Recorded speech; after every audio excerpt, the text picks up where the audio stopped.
குறிப்பாக கல்முனை பகுதியில் மத அமைப்புகளினால் பிள்ளைகள் தீவிரவாத கற்பித்தலுக்காக உட்படுத்தப்படுகின்றார் என்றும் அதன் காரணமாக உளவு பிரிவினர்கள் கண்காணிப்பு நடவடிக்கைகளை அதிகரிக்க வேண்டியுள்ளது என்றும் அவர்கள் கூறியுள்ளார்கள். இக்கூற்று மூலமாக எனது தொகுதியின் மக்கள் மத்தியில் ஒரு குழப்பம் சூழ்நிலை உருவாக்கியுள்ளது.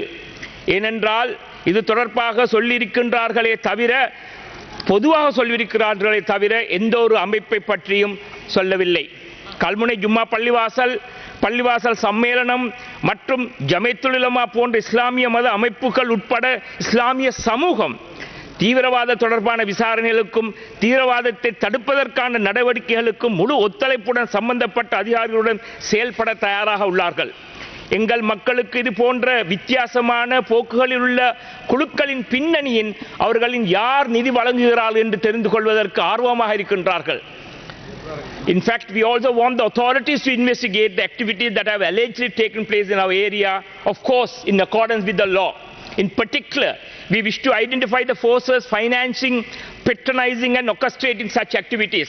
The fear of a deep state looms in our minds too, as it may not be under the government control. ஏனென்றால் இதுவும் ஒரு டீப் ஸ்டேட் நடவடிக்கையாக இருக்கலாம். அப்படி என்றால் சில நேரங்களில் அரச கட்டுப்பாடை மீறி சம்பவங்கள் நடைபெறலாம்.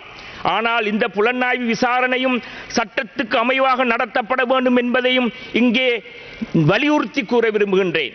இதற்கு முன்பு முஸ்லிம் சமூகத்தால் முன்னெச்சரிக்கைகள் வழங்கப்பட்டும் சம்பந்தப்பட்ட அதிகாரிகள் பொறுப்புடன் செயல்படாத காரணத்தினால் ஜஹரான் உடைய உயிர்த்த ஞாயிறு குண்டுவெடிப்பு சம்பவம் நடைபெற்றது என்பது உங்கள் அனைவருக்கும் தெரிந்த விடயம்.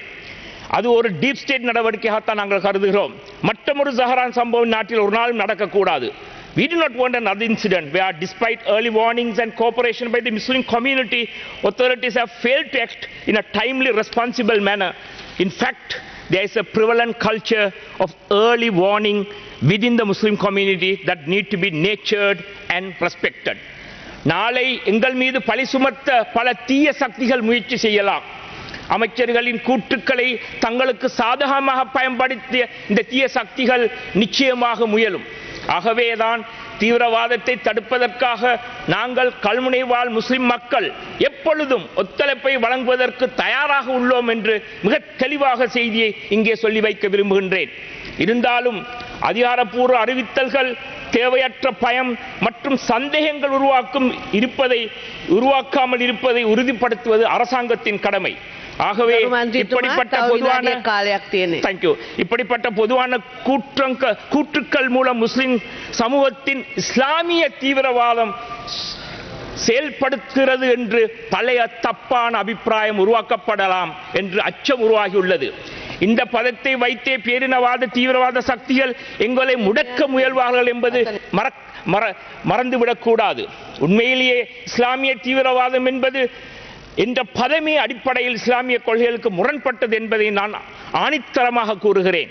ஆகவே அமைச்சர்களின் கூற்றுக்களை தெளிவுபடுத்தி ஒரு அறிவிப்பு கௌரவ அமைச்சரினால் வழங்கப்பட வேண்டும் என்றும் தாழ்மையிடம் கேட்டுக்கொள்வதோடு இது சம்பந்தமாக உரிய புலனாய்வு அறிக்கையின் அடிப்படையில் எடுத்துக்கொண்ட நடவடிக்கை என்னவென்று தெரிந்து கொள்ள விரும்புகின்றேன்.